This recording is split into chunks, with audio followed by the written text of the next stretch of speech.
The OTPR has created this presentation to highlight the importance of occupational therapy and the areas that occupational therapists work in. It is aimed to help you with making an informed decision in the near future when you are choosing your subjects or potential careers. For more information, contact us on our Facebook page or Instagram. We can also help you to set up an appointment with an occupational therapist so as to clarify some of your queries. Welcome to this webinar organized by the Occupational Therapy Public Relations Malta on the occupational therapy profession as a career. This presentation is aimed to describe the different aspects of occupational therapy to help prospective students to identify if this is the profession that they would like to pursue.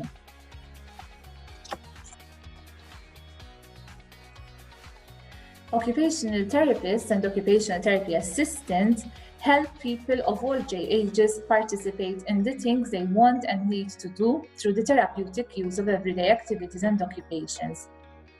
Occupational therapy helps people function in all of their environments, that is the home, work, school, and community environment, and addresses the physical, psychological, social, and cognitive aspects of their well-being. So what guides occupational therapy practice? As occupational therapists, we focus on three main areas, and these include the person, the environment, the occupation, and how these are interrelated, as the picture describes and shows. So when we assess the person, we look at what is the person made of. So the person is made of the physical, the cognition, the affective, the social, and the spiritual aspects. This is us, this is me. And we look at what are the strengths of that person and the needs in these aspects. We also assess the environment, the physical, the cultural, the social, and environmental aspects. And then we look into the occupation. That is, we look at the activities that the person would like to participate in. So this could be activities related to self-care, like, for example, brushing the hair or bathing. Could be work-related or leisure. We work in different specialty areas, and these include pediatrics, that is working with children, oncology, mental health, acute care, geriatrics, eating disorders, community, physical rehabilitation, vocational rehabilitation, learning disabilities, and assistive technology. Occupational therapists work with persons throughout a lifespan. So we work with children, we work with adolescents, we work with geriatrics, and with adults. So how does the occupational therapist work across the lifespan?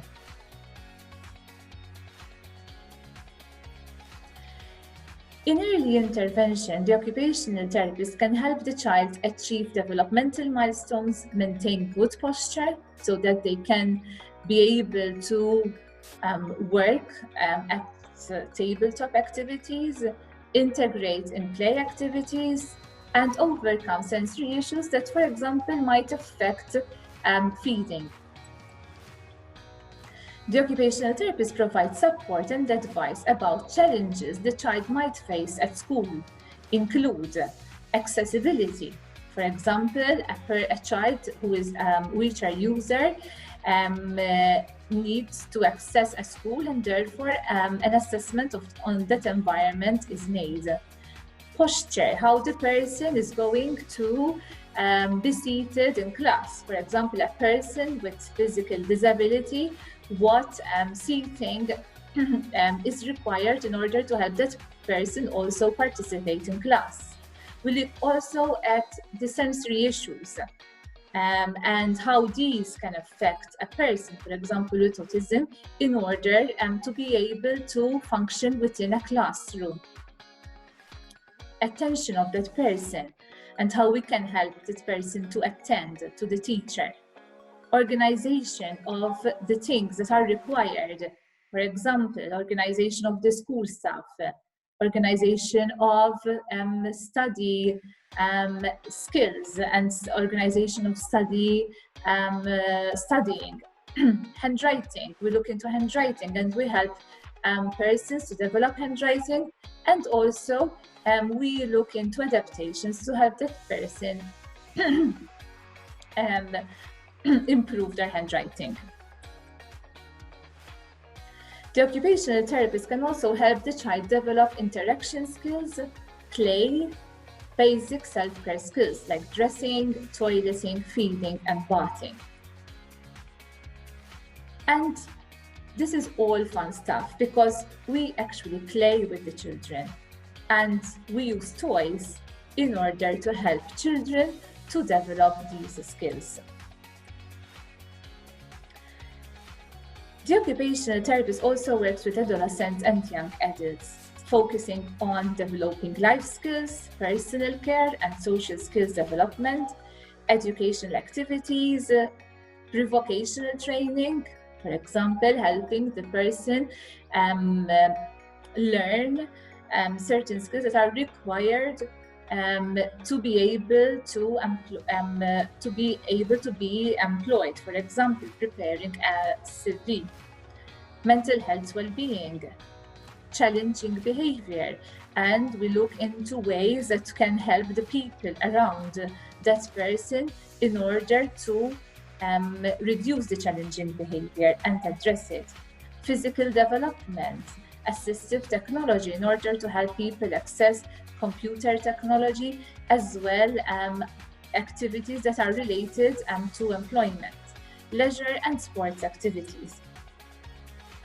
These photos gives examples of assistive technology. For example, we are in the left, the first picture on the left-hand side shows a control, a gaming control, but it is an adapted gaming control with different enlarged switches that will enable a person with limited coordination to still participate in computer gaming. We can also see on the left bottom picture, we have a reading pen, which enables a person who has difficulty with reading certain words, and the pen can scan that word and will read that word and also define it.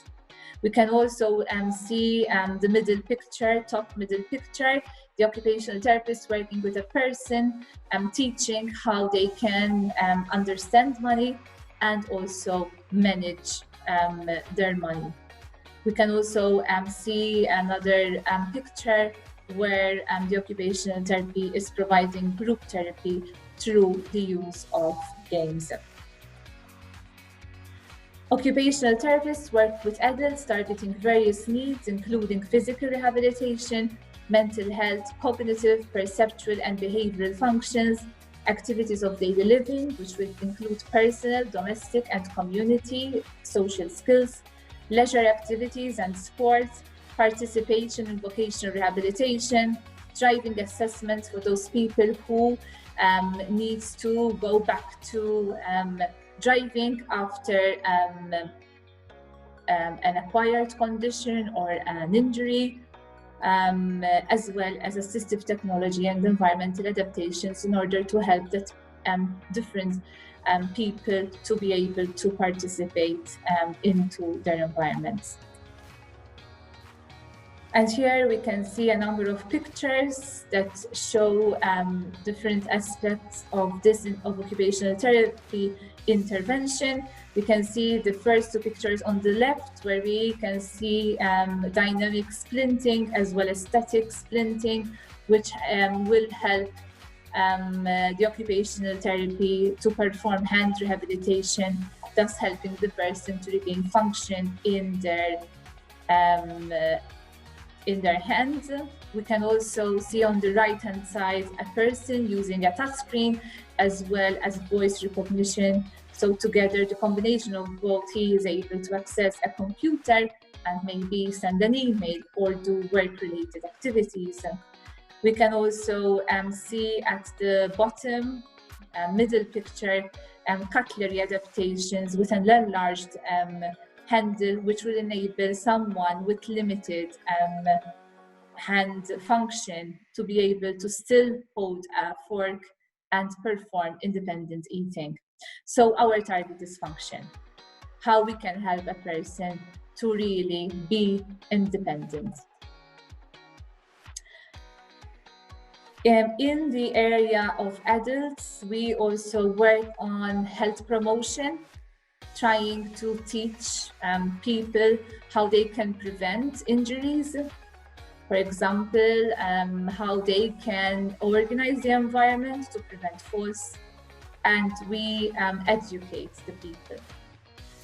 We give community support, we perform home visits, work visits, community visits in order to give recommendations on how these environments can be adapted in order to help that person to function in these environments.